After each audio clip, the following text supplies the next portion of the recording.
In the heart of a bustling corporate office, there was a woman named Emily who had worked as a janitor for the past 15 years.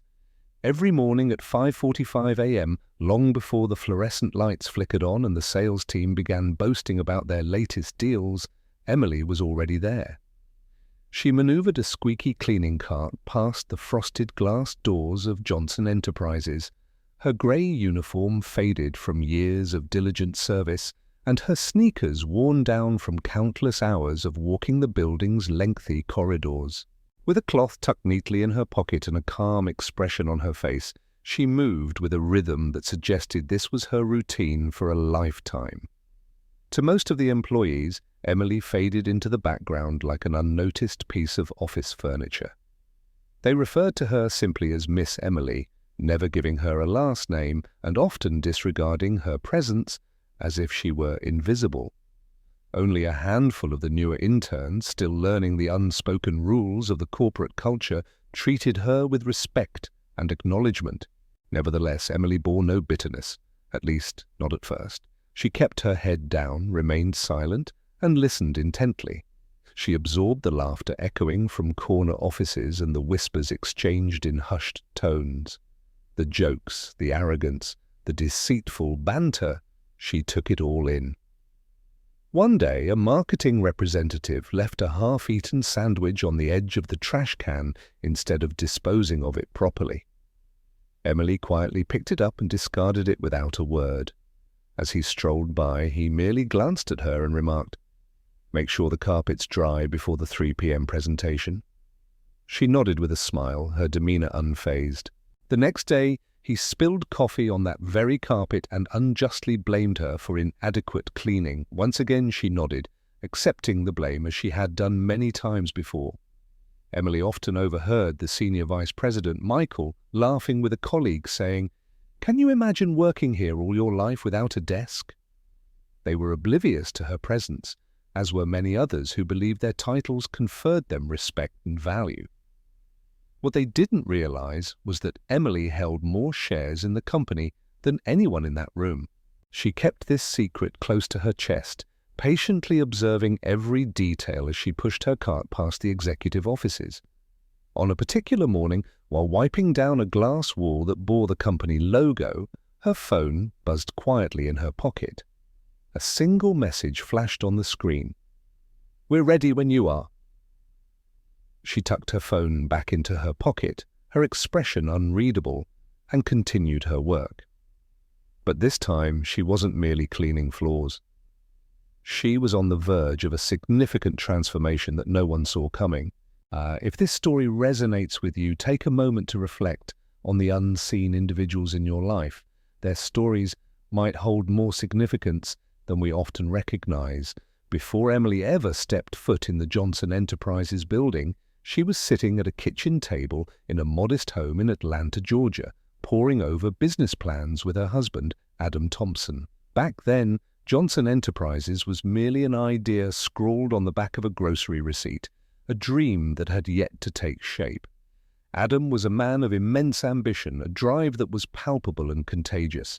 Having grown up working for his uncle's delivery business, he had an innate understanding of logistics long before it became a buzzword in the industry. Emily, on the other hand, was the brain behind the curtain.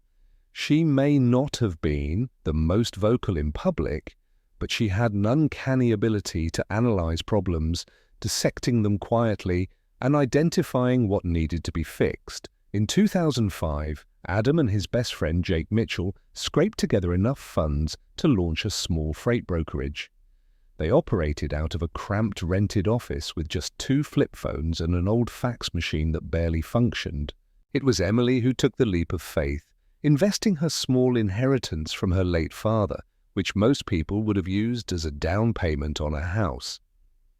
"Put it in your name," she told Adam one evening over dinner. "I'll stay in the background. Nobody needs to know." Adam looked at her, uncertainty flickering in his eyes. "Are you sure about this?" he asked. "I trust you," she replied confidently. Over the next 6 years, Johnson Enterprises flourished beyond their wildest dreams. Adam handled operations, while Jake focused on networking, leaving Emily to meticulously track every dollar spent and earned. She managed the books, filed crucial paperwork, and assisted in drafting contracts under a separate LLC she had established, ensuring that their investments were protected.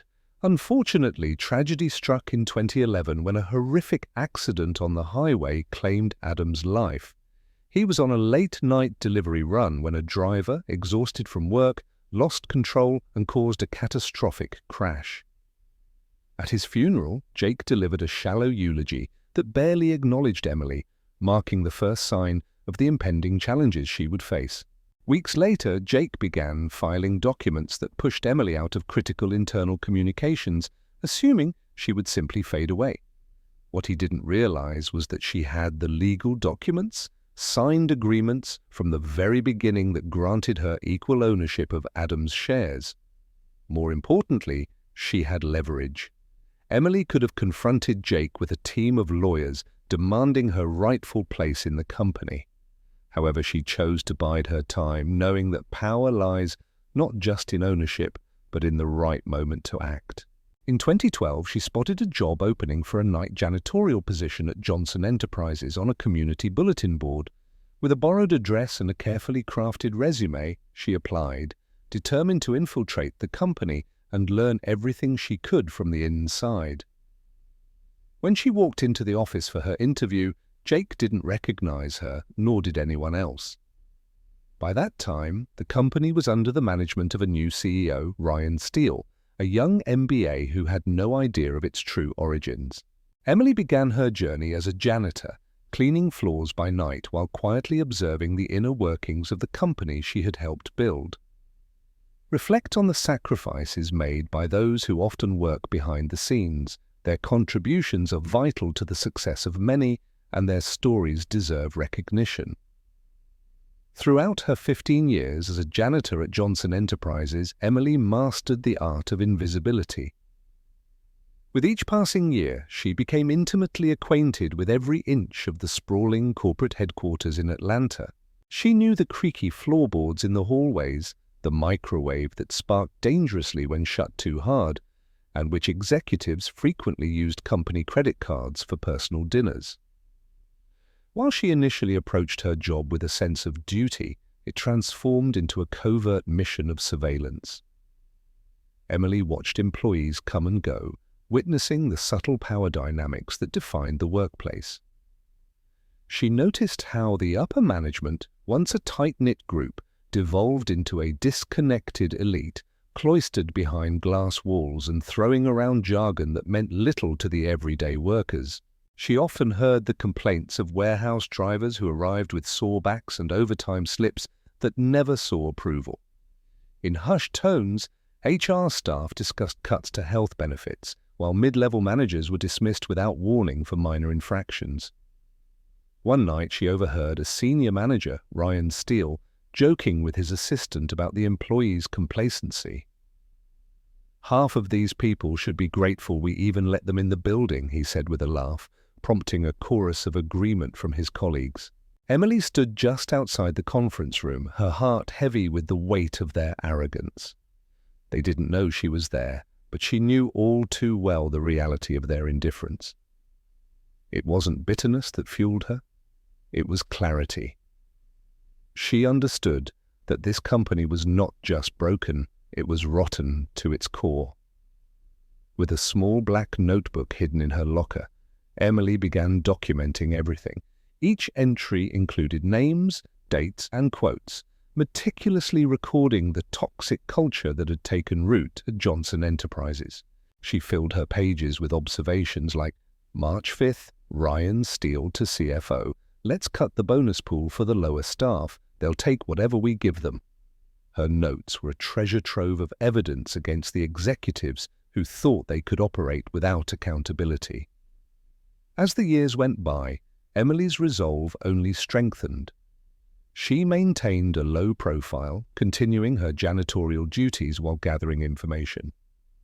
She knew that the day would come when she would need to confront the very people who underestimated her.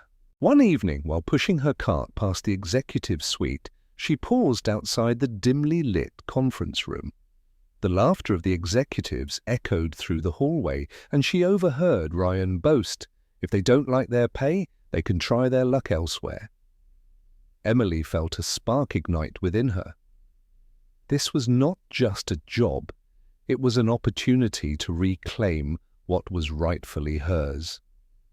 She began to formulate a plan, quietly meeting with a lawyer outside of work hours. Together they reviewed the extensive documentation she had collected over the years. Each piece of evidence brought her closer to the moment when she would finally reveal her true identity and take control of her destiny. Take a moment to consider the untold stories of those around you. Sometimes the quietest individuals hold the most profound insights and the potential for significant change. Recognizing their value can lead to a more inclusive and understanding environment. The moment of reckoning for Emily arrived on an ordinary Tuesday afternoon, a day that would soon become anything but ordinary. As she finished cleaning the break room, wiping down counters, and taking out the trash, she noticed a half-eaten slice of birthday cake abandoned in the middle of the hallway floor, a fork stuck in it like a flag on a battlefield. Someone had left it there deliberately, and Emily could feel the weight of that moment bearing down on her. As she bent down to pick up the plate, Ryan Steele, the smug CEO, appeared at the end of the corridor, hands casually tucked in his pockets. "You missed a spot," he said, a smirk plastered across his face. He was pointing to the floor adjacent to where she had just cleaned, implying that she had been careless. There was no spot. His comment was merely a taunt. Emily straightened up, the plate in one hand and her mop in the other. "Excuse me?" she replied, her voice steady. He stepped closer, chuckling. "I mean, if I paid you a little more, maybe you'd actually find the spots before I did." She held his gaze, refusing to let his arrogance rattle her. "I'll make sure it's spotless," she replied, her tone unwavering. Ryan laughed, believing he had put her in her place, completely unaware of the storm brewing just beneath the surface. That night, instead of heading home, Emily made her way to the records room, a quiet area she had access to after hours. Thanks to a badge she had borrowed from a manager who had carelessly left it behind, she was able to enter without a hitch. Inside, she moved swiftly, pulling files and printing important documents that would support her case against Ryan and the executives.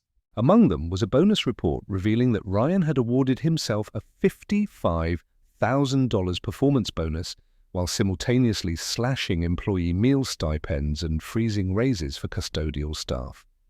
The hypocrisy was staggering. The following morning, her resolve was tested when one of her fellow janitors, Laura, walked into the locker room, tears streaming down her face. She had been denied a day off to visit her son in the hospital after a serious car accident. Emily listened, her heart aching for Laura, who was just another name on a schedule to the executives.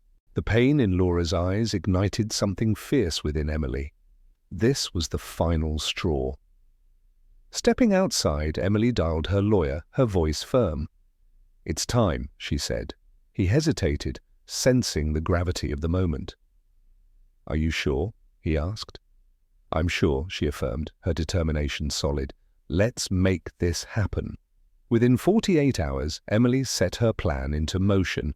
She provided her lawyer with all the necessary documents, scheduled a shareholder meeting, and prepared to challenge the status quo. When the day arrived, she walked into the office wearing a crisp navy blazer and carrying a folder filled with evidence. She felt a sense of empowerment as she strode past the front desk, leaving her old cart behind. This time she was no longer just the janitor. She was ready to reclaim her rightful place in the company. If you ever feel overlooked or underestimated, remember that your voice matters. Stand up for yourself and those around you. Change often begins with one courageous step, and you might just inspire others to do the same.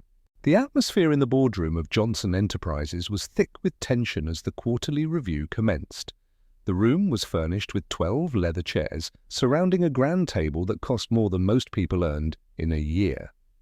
At the head of the table sat Ryan Steele, arms crossed, and a smug expression plastered across his face, as if he owned the very air in the room. To his left, his second-in-command, Michelle, fidgeted nervously, while Jake Mitchell, the former co-founder, sat across from them, blissfully unaware of the storm about to unfold. Emily entered the boardroom 5 minutes late, her heart pounding with a mix of anxiety and anticipation. No longer clad in her janitorial uniform, she wore a tailored navy blazer and carried a folder filled with crucial documents. As she stepped inside, the chatter ceased and all eyes turned toward her. Ryan, momentarily taken aback, raised an eyebrow. "I'm sorry," he said, feigning a surprised tone. "We're in a meeting. Maintenance is supposed to come through after hours." Emily met his gaze with unwavering confidence. "I'm not here for maintenance," she replied, her voice steady. The room shifted uncomfortably as she walked to the far end of the table, the sound of her heels echoing in the silence. Just then, Elliot, her lawyer, entered, carrying a briefcase and exuding calm authority. "Good morning," he said, nodding to the board members. "I'm Elliot Miles, legal counsel for Mrs. Emily Thompson, majority shareholder of Johnson Enterprises." Shock rippled through the room. Ryan's mouth dropped open, but no words emerged. Emily placed the folder on the table and opened it, revealing signed partnership agreements from 2005, updated ownership documents, and a notarized letter that granted her full voting rights upon Adam's death. Jake's face paled as he shifted nervously in his seat, realizing the gravity of the situation. "This can't be right," he muttered, trying to grasp what was happening. Emily stepped forward, her voice calm but firm. "For 15 years, I have watched this company transform into something unrecognizable. I've seen you prioritize bonuses over basic employee rights, and I've witnessed your indifference to the struggles of those who work tirelessly to keep this place running." She locked eyes with Ryan, her expression resolute. "You turned my husband's vision into a playground for your egos." Ryan attempted to laugh it off, desperation creeping into his voice. "This is absurd. I don't know what kind of trick this is." Before he could continue, Elliot interjected. "All documents have been verified, Mrs. Thompson has called for a vote of no confidence in the current CEO, and she has every right to do so under the original shareholder agreement." As the realization sank in, Ryan stood abruptly, hands braced against the table. "You can't do this," he shouted, but his protest fell flat. The board members exchanged glances, recognizing the futility of supporting a leader who had lost his legitimacy. Security personnel, alerted in advance, entered the room quietly, standing ready at the door. Emily continued, 15 years of being overlooked and underestimated have led me to this moment. I gave you every chance to demonstrate integrity, but you failed." With a nod from Elliot, the security team moved in. "Effective immediately, Mr. Ryan Steele's contract is terminated," Elliot announced, his voice steady. Ryan's face flushed with anger and embarrassment as he realized his time was up.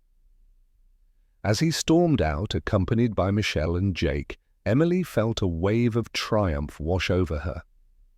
The room, once filled with tension, now buzzed with a sense of possibility. Turning to the remaining board members, she said, "I'm not here to play boss. I'm here to restore the values that this company was founded upon. Sometimes the most significant changes come from those we least expect. If you see injustice, don't hesitate to speak up. Your voice can be the catalyst for a much-needed transformation." With Ryan Steele ousted, and the board now aware of Emily's true identity as the majority shareholder, a new chapter began at Johnson Enterprises. The atmosphere in the office shifted from one of tension and arrogance to a burgeoning sense of hope and renewal.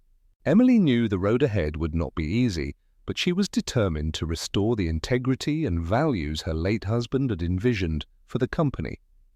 On her first day as the new CEO, Emily entered the office with a sense of purpose. She walked past the front desk, where the receptionist, Sarah, blinked in surprise at the sight of her in professional attire instead of a janitor's uniform. "Good morning, Sarah," Emily said warmly, smiling as she passed. "Just Emily now." The young woman's eyes widened and she nodded, clearly taken aback by the transformation of someone she had always seen in the background. Emily's first order of business was to call a meeting, not for the executives or the board, but for the employees who had been the backbone of the company. She wanted to hear their voices, their concerns, and their ideas.